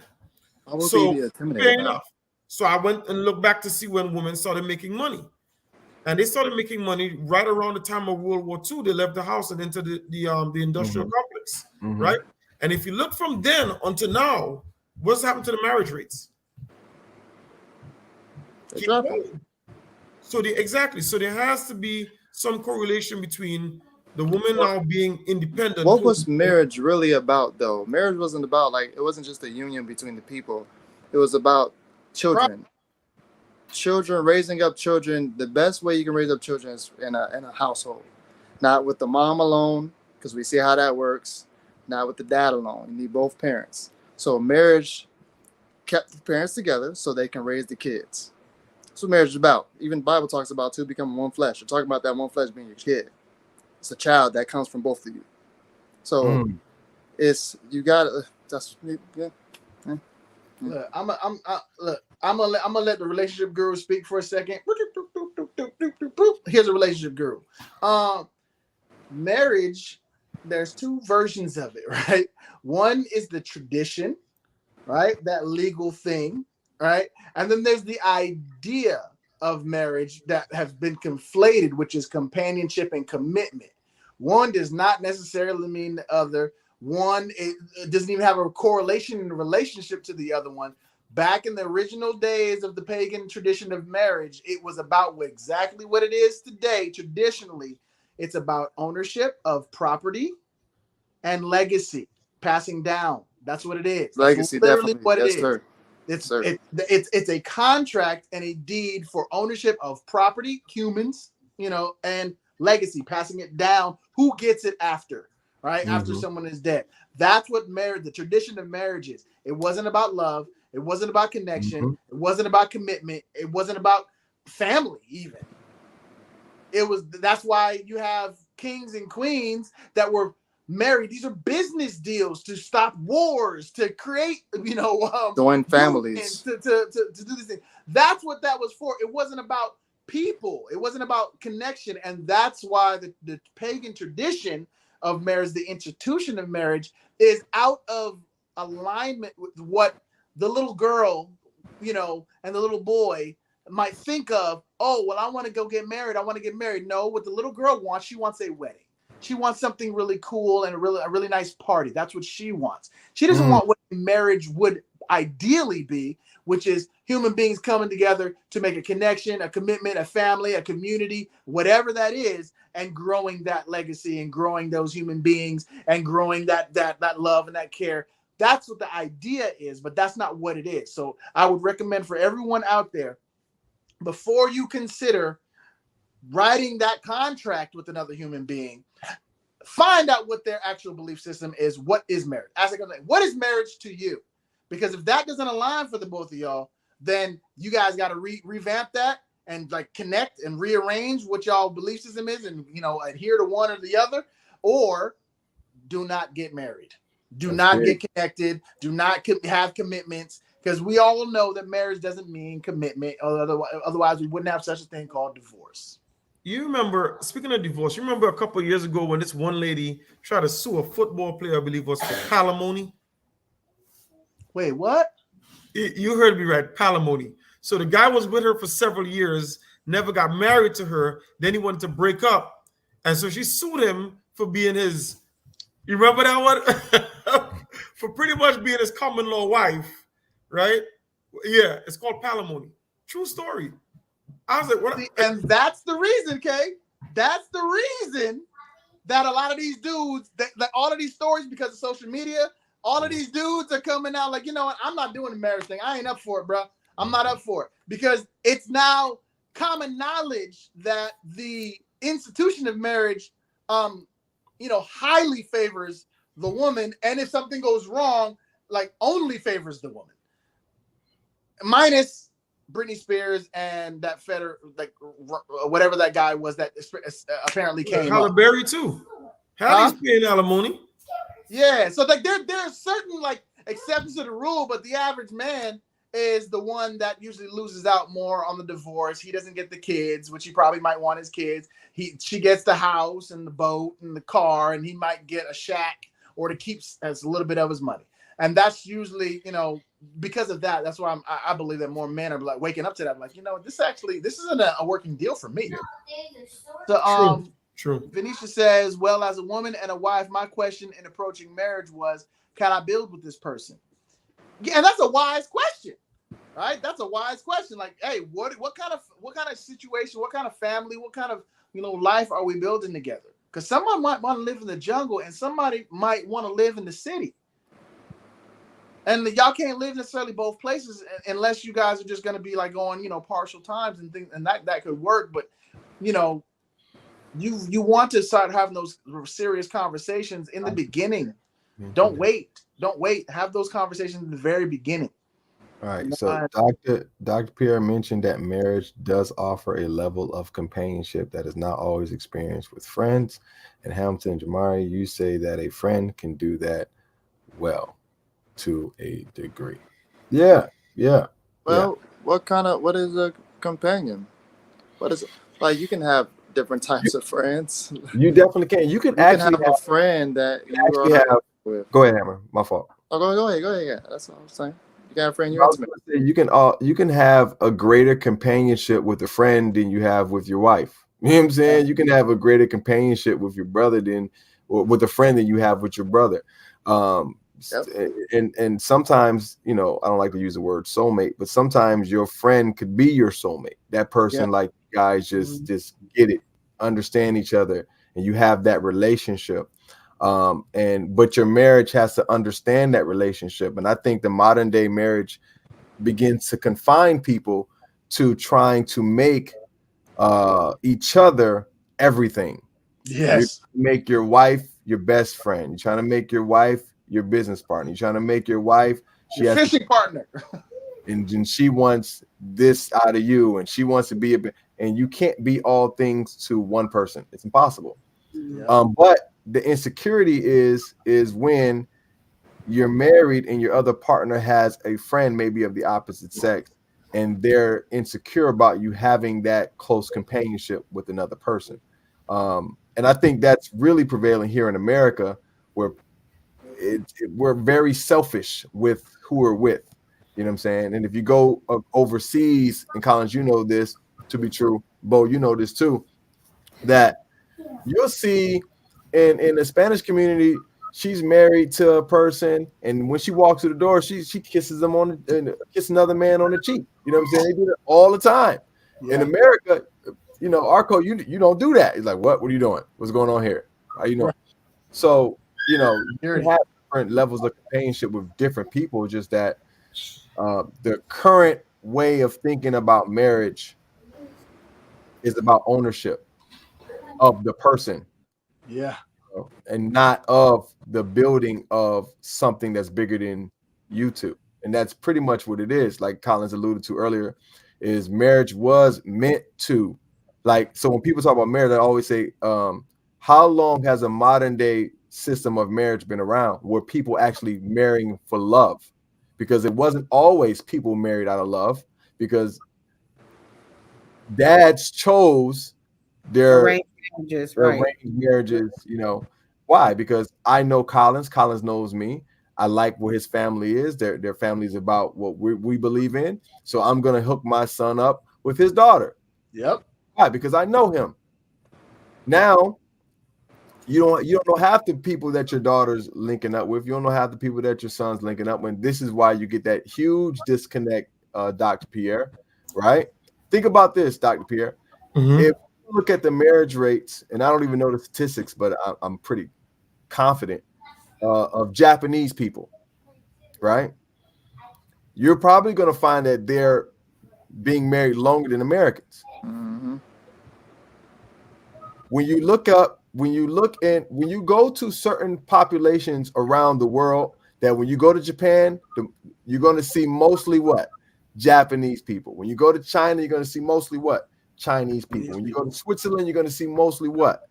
Those, right? So what happens is they all have similar backgrounds and understandings of what marriage is. In America, everybody's coming from so many different types of backgrounds and marriages. You come from a single parent household. You was adopted. You never had parents. You come from a single parent household that was a mom. I come from a single parent household dad. Now we get together, and our ideology about life is just completely different. And like Colin said, we don't have that initial conversation in the very beginning of what we want out of life. What's your religious views? How do you want to raise your kids? What do you think about the school system? You don't have any of those conversations. Then you get married and find out everything that you guys believe in are totally different. Yes. And this is why you begin to get divorce. I think last time I checked, the top 2 reasons for getting divorced is infidelity, financial. Why? Because people don't discuss finances either. Mm-hmm. You got with someone, she got bad credit. You didn't know that until you tried to buy a house. Mm-hmm. You good. And Linda talk to you good. And then Chuck, I do this all the time. And she look at her husband sideways because now they can't get a house because she got a 780 and he got a 520. Right. Yeah. And it's like, yo, what can I do? I'm like, hey, we can try to get you through. And she's like, well, based off my income, I'm not going to be able to afford to get the house that we want. Now I got to wait on him to get his stuff together. But what if he never gets his stuff together? You know what I'm saying? And I get that a lot. There are a lot of women that have their stuff in order before the man has his stuff in order. A lot of times. Financially. She gonna move right along if he ain't got his stuff in order now. She gonna move right but along. That is the conversation that they should have at the very beginning. Yep. Hey, my first thing is, hey, I like you. What's your credit score though? Because I ain't trying to be with nobody who ain't got no good credit. Because that tells a lot. That tells you a lot about a person's well-being. Do you pay your stuff back? Or am I going to inherit? When you get married, you begin to inherit debt. Yes. That her debt, his debt becomes your stress. You get what I'm saying? Yeah. Bo has something to say. Go ahead, Bo. I was just gonna say also, in this day and time, a lot of people are getting married younger, and a lot of older people are getting divorced, which is kind of funny because you would think the people that have been married the longest would stay together, but actually more older couples are getting divorced after 20 and 30 years, and more younger people are getting married younger versus earlier, and to me that makes sense because back in the day 17, 18 they were getting married, 19 getting married, and now they're children these days are like, we ain't ready for marriage, we want to be financially stable, we want to do all these things before we get married. To me, they're making better decisions, what I'm saying, versus our parents or grandparents who that's what they did. You got married, you had children, they worked on the farm, they did whatever, in our grandparents' age. And our parents' age, they got married, they had kids, they threw them in college. So wait, so kids getting married older or younger? People are getting married. Oh, well, they're waiting to get married now. Oh yeah, definitely. Jamare, they're not getting married as young as they used to. They're waiting, and they're waiting. And a lot of men are saying nowadays, even though the girls saying the guys' day is different, but I think the guys today are starting to be more smarter because they're saying, yo, I don't want to get married and have a family until I'm financially ready. And you hear a lot of young guys saying, oh no, I don't want to get married till I'm financially ready. And the girlfriend gets mad. Well, we're to be together 5 years. Okay, what's another 4 years until I financially get stable? And to me, that's smart. Wait until you're financial ready before you take that decision. Yes, doctor, I'm sorry. There's two sides to that. But before let me say this. I would rather somebody be with me during my struggles than after I'm making $100,000-$200,000 and okay, we can get together now. No. When I'm going to school and I need like a hot cup of coffee or chocolate or something to keep me up, you need to be there. Rather than, it's all done. I have a huge house now. Come on in. Let's try to make this thing work. Not gonna happen. Hey, that's Jamare, but that depends on what your idea is financially ready. That's what I was gonna get to now. Your idea financially ready, because somebody could say, not everybody trying to go to college these days. For one, right. Nobody wants all them student loans that we got. You know what I'm saying? So now, but you see the 20, 21, 22-year-old buying their first homes. You see them starting their own business, 17, 16. There is a 16-year-old in Jacksonville who has $1 billion business selling barbecue sauce online. She's 16. Oh, yeah, I know that girl. She's on TikTok. Yeah, she's 16 years old. You know what I'm saying? So the younger generation, financially, they're in a better place than some of us older ones right now because of decisions that they're making younger. So it's depending on, if I'm 21 and I got a house, and you got a business and I got a business, and I say, let's do that, then we can do that. Now, if I'm 16 and I'm just starting a business or I'm just starting to do something and I'm struggling, No, I don't want your burden and my burden bundling together. Absolutely not. And as far as bringing you coffee in college, honey, who bringing you coffee in college? Hey, you about to get muted. You about to get muted. I'm about to mute Quick you. question for you. Mark, what credit score would you recommend? Let's suppose, when your son turns about 24, he said, Dad, I'm going out with this girl. And he said to him and said, well, what's a credit score? What credit score would you advise your son or your daughter to have this? 9,000. IBM, Microsoft, Apple. 680 would be suffice. 680 would be suffice. You can work with 680? That's the third tier. That's like the third tier. All right. Okay. So here's another question. When you got married, what was your credit score? I'll tell you mine. It was my credit when I got married. 620. Mine was like probably around the same, right? Maybe 600. Right. And you know what happened? About what was it? 6 years into the marriage, it was 813. When I got married, I had no clue about credit. I didn't even know. At that point, I only had one credit card in my entire life, and it was in college, and that was it. So when I got my credit pulled, I don't know when I got when we had to get those phones back in there. You brought up on the last. Oh yeah. I had to get the phone, and I had to pay that $500 deposit, and I was like, man. But I had no credit cards, nobody. Remember, we were coming into a generation where they didn't talk about credit as much as they talk about it now. You know what I'm saying? And so once I discovered, and it's crazy, economics was one of the things that I never wanted to teach, but economics so once I started teaching it, I really, really got deep into it, as far as credit, investing, and things like that.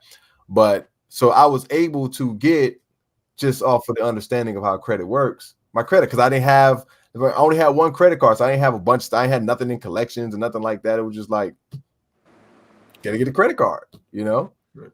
And then I piggybacked off of my little man right over there, my little brother.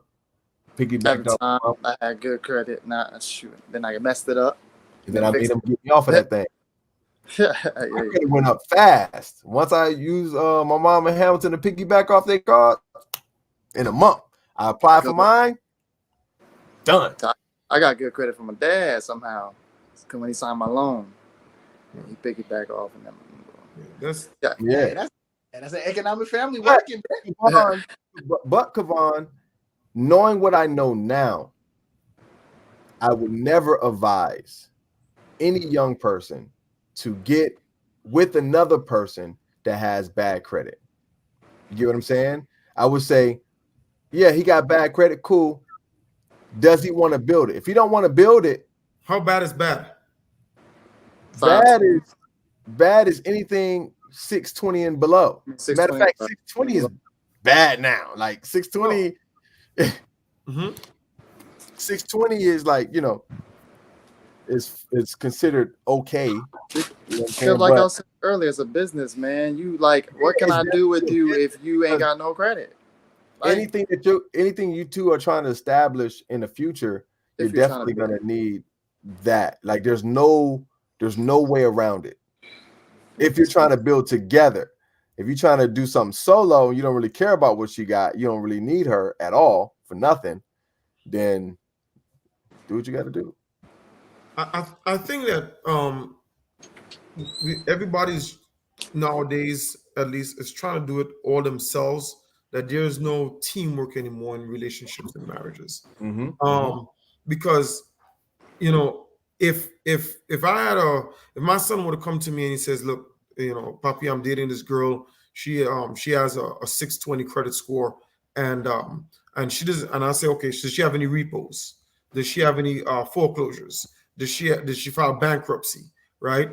As long as those things are clear and she has some ambition, maybe she's in nursing school. Maybe she's going to become a doctor. Maybe she's going to become a lawyer. Maybe she's a real estate agent, right? As long as she has some kind of ambition and she's going somewhere, I'll tell them go for it.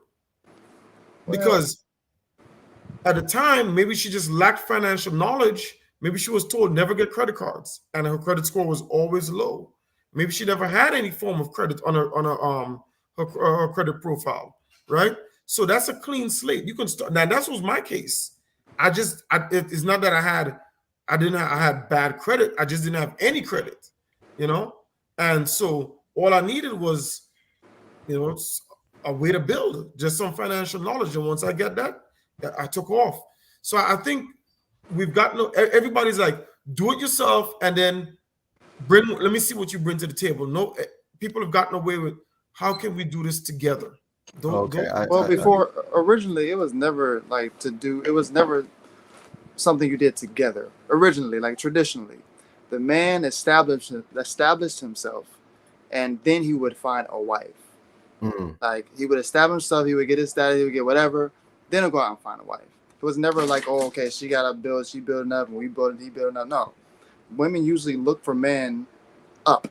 Like, he got to make either equal or over what she's making. Like, usually they don't go under, or like, unless they just date deadbeats all the time, but it was never tradition like that. Like, the man has to be established, then he finds his wife. Like, not a girlfriend, a wife, a girl that you already see that has these wife qualities in her. And you see that, Hamilton, you see that in the animal kingdom.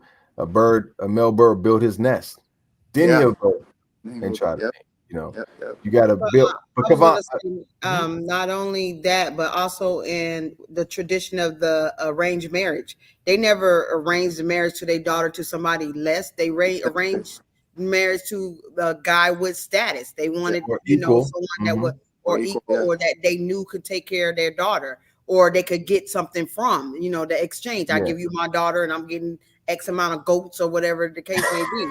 The building together it's a new idea. It's a new modern idea that we have today, but it was never so really in the past. Now I understand. I completely understand where Kevon is going. The idea. So this is the caveat in that, Kevon, Dr. Pierre, is that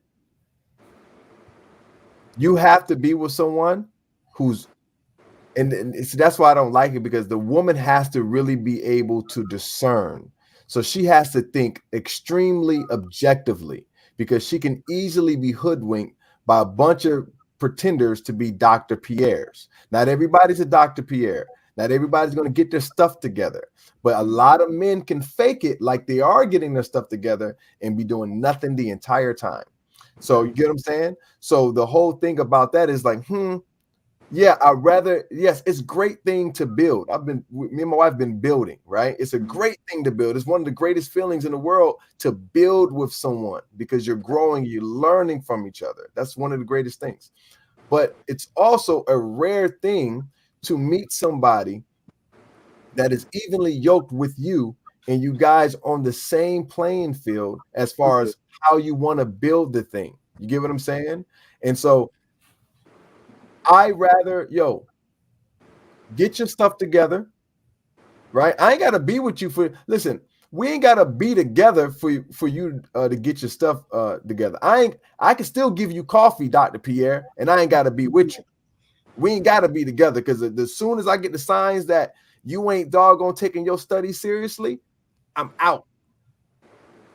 You get what I'm saying? Because what you risk is the woman wasting a lot of time. And remember, believe it or not, she's on the time frame. She has a time frame. She wants kids. Ultimately, we don't got no time frame, right? So that being said, she has more to lose if she's going to waste her time dealing with a person who says they're going to get their stuff together. And how does she know that once you get your stuff together, Dr. Pierre, well, man, that's true, but men really don't leave the marriages. Women are the ones that are leaving the marriages more. There's a stat, you can look it up. Women are the ones.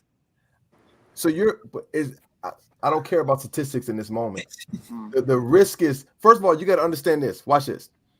Understand, why is there a woman's movement? Understand, why do you hear women claiming independent? Why do women want to take care of things by themselves? Understand these things, because what happened? A woman was at home working, doing housework. Her man left her for another woman. With a bunch of kids. She's now uneducated, and she can't really enter the workforce because she has no experience. A lot of women went through that. right? I'm not saying it didn't happen. Yeah, I'm saying that in general, men don't leave women. Women are the ones that yes, leave they do. more than Yes, men. they do. Hammer. No, I said They not that they leave. don't. I'm saying that women do so well more than men do. It's more likely for a woman to leave a marriage than for a man to leave a marriage. That's fine. That's fine. That's fine. But the thing is, who is going to be better off? Oh yeah, the man still. Okay. So that being said, when a man leaves and his wife is the one that gave him his coffee while he was studying, he was going to college while she was working at some regular job, and he was advancing himself, and then he advances himself. Even though statistically low, that woman don't care about statistics. Hey, but it's a fear that doesn't happen from day to day. So what I'm saying is this: it is a risk. Why go through the risk? It's still a risk, yes, sir. It's still a risk, and it's a life risk. And I always tell people, young people, this: I will never advise you to put your life on hold for someone that is not committed to you. That is dumb. You get what I'm saying? Go ahead, Bo. I love you guys. I have to leave at this time. I'm sorry. It was great, and I will see y'all the next time. Okay. All right, Bo. Yeah. Night. Cool. You know, Jamare, based upon what you were saying, I actually know a case like that. I'll try to leave out majority of the details, but buddy of mine been through professional school, and he was with this girl for about 8 years during undergrad and graduate and professional school. And right when he was about to graduate, he left her. And he, more than just leaving her, he left her. Like without telling her why, without giving her a reason. And she reached out to so many of his friends, heartbroken and wondering what did she do? And he just wouldn't give her a reason. So, you know, to invest 8 years of your life into an individual, and then as soon as you're about to finish and become, you know, this professional that's going to make a lot of money, right? For them to just get up and just walk away, you know, I see why you tell your students that. You can't, there has to be some guarantee, you know? I think for me, if someone's dating my daughter and after I would say maybe about 4 years, right, they're not making a move to get married, I'll tell her to stop wasting her time. I tell her it's her life, but anything more than that, it's always you really wasting your time. You got to start wondering what's in that person's mind. You know, what's the ultimate goal? Are they going to settle down with you, or then again they might put a ring on your finger and decide to be with other women at the same time? You know, there's no guarantees, so it's a chance that we all take. You know, so. Sorry, Pierre. Dr. Pierre. No, you know, it's a chance that we all take. I think, and life is worth living. We have to take chances. If you sit down there and you don't chance anything, you won't get anything. It's a fact. You know, but the numbers in marriages, man, you see it going down now. During COVID, for whatever reason, everybody was having these COVID marriages. I don't know if you saw it. I mean, guys who I never thought would get married.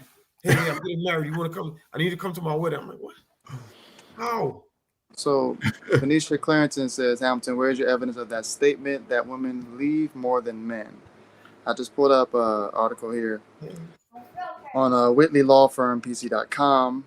But this study was done by ASA, which is the American Sociological Association. It said nearly 70% of divorces are initiated by women.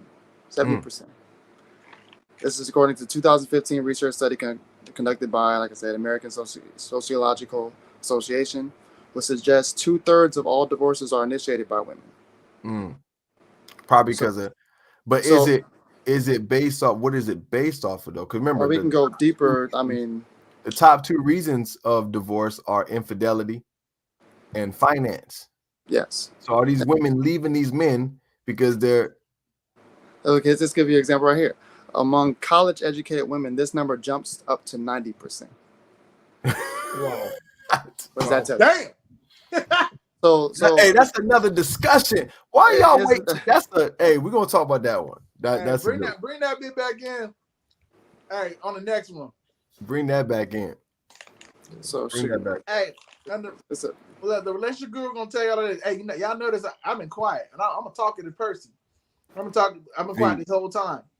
And the main reason is because underneath all of this, that entire conversation is about finances and investments. And that's not what a relationship is about.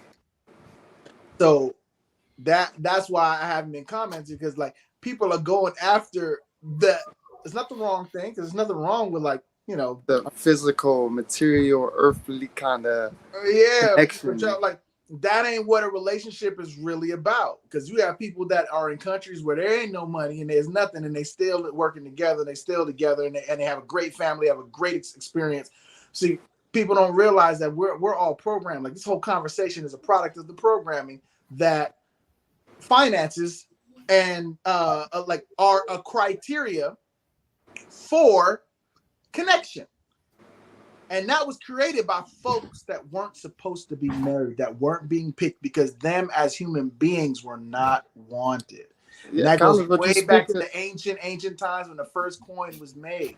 The criteria has been who has the coin from the minute that coin was made by people that weren't being picked on based on who they are. Every single person on this panel right here, whether even Jamar, whether Hammer wants to admit it or not, none of us need money to get our women. No, what you're saying, none of us need money to keep our women. What you're saying is when I was broke. It's because of who we are as human beings, like the blessings that we are to the women that I pulled B when I was broke. We care for them. We take, like, there's a different level of human being, and most of these human beings are not supposed to be married because they're not supposed to breed, because they don't have those functions that would have another human being be a better person than the previous generation. I will ask this, Collins, too, though. And this is what I think we were talking about earlier as far as what marriage actually is, right? And we have to separate marriage from actual relationship or companionship. You have to. The institution of marriage is just that, the institution of marriage, right? So you have to separate marriage, because you got people that are married that have no companionship. None. But they have a great marriage. Yeah, and that's great, but are they happy? You know what I'm saying? Look, at the end of the day, hold on. But you can. This is what we're talking about. We're gonna have to cut this. This is too much. Yeah, let's cut it, man. Let's cut it. Because I got a lot to say too. I hear what you're saying, Collins, too. But I do too. It's like two sides.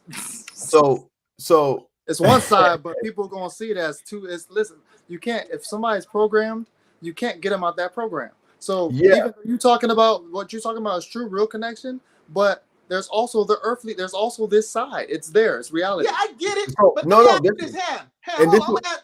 ask Ham a question. Go ahead. Ham, you're married, right? Yeah. Now, how long have you been married?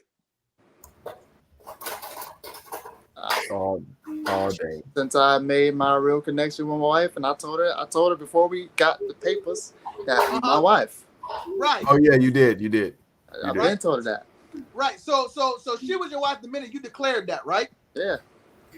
And at that point in time, were you financially set and stable? See, but I was dealing with a different type of woman, Collins. Exactly. That's the point that I'm making. That's a lot of women that listen, because I try to talk to women that were like, I didn't have no car. I was working part-time. They were like, exactly. And that's where I say the criteria of like who should be with anybody. Most of these women and most of these men should die without breeding. All right, I'm gonna go ahead and begin to mute Collins. Just go ahead. I agree. Without breeding, because they're not happy individuals. Hurt people, and hurt people make hurt people. Like, get your lives together. Get your spirit together. Get your joy together. Get yourself together first. Stop like leeching onto others and as they're gonna be the one to complete you. And that's where it's off. And nothing is gonna work. That's why we got the world is a worse place now than it was before. Even though we have more technology, more abilities to be able to have the world be a better place, it is a worse place because more and more and more the criteria is being lost, and we are making more humans, huh? I said high obesity rates, depression, stress. All right, we're gonna listen. All right, we're gonna do this. I'm down to do this tomorrow. Yeah, we can do it. I'm down. I'm down. I'm down to do it tomorrow. Dr. Pierre, what time you? Dr. Pierre, what you got? As long as you could start at 9, I'm in. All right. Yeah. All right. Cool. I'm gonna separate. What I'm gonna do is I'm gonna probably download this and separate it into 2 different. Yeah, it probably needs to be separated into 2. Yeah, I'm gonna separate it into 2. I'm gonna separate the second hour that we. By the way, Collins, I do agree with you. Natural selection should have taken place. I don't know. For real, homie. You know, because For real. Technology. But Collins, you know why? Like you said at the very beginning, once the coin was created, we talked about that before. You know what I'm saying? Did he say? Man, stop! We can't. Hey, yeah, we're going too far again. We can't do it right now, man. We done. We're giving him too much. Hey, you think Trump's wife is with him because she loves him? Oh, we know that. You don't even like him. You don't love him. She look miserable, boy. Hey, let me stop. She look miserable. She's depressed by him. You really think she's miserable? Everybody she's miserable. With all that money? Tomorrow, 9 o'clock, we're gonna talk about marriage. We're gonna get deep into the marriage. We want married couples to come on. We want people who thinking about getting married, who ain't been married. We want y'all on the show. We want y'all on the show. We get deep tomorrow. Tomorrow, 9 o'clock. We going in. I might bring my wife on here. You know what I'm saying? I might bring my wife. Hey, I was about to say that. Hey, bring what's for dinner? On here. You know what I'm saying? What's for dinner? She ain't cooking for nobody else. y'all better cash at me $1,000. All right, I'm good. I did this whole thing with a headache. Good night, gentlemen. Good job, man. Take it easy. All right. All right. You guys have a good one. Online Cookout. We out. Right. Good show, man. Pretty good, but we had a lot of nuggets in that one, boy. I had a lot of nuggets in that one, boy. Hold on. I haven't got off. I can't. Let me just.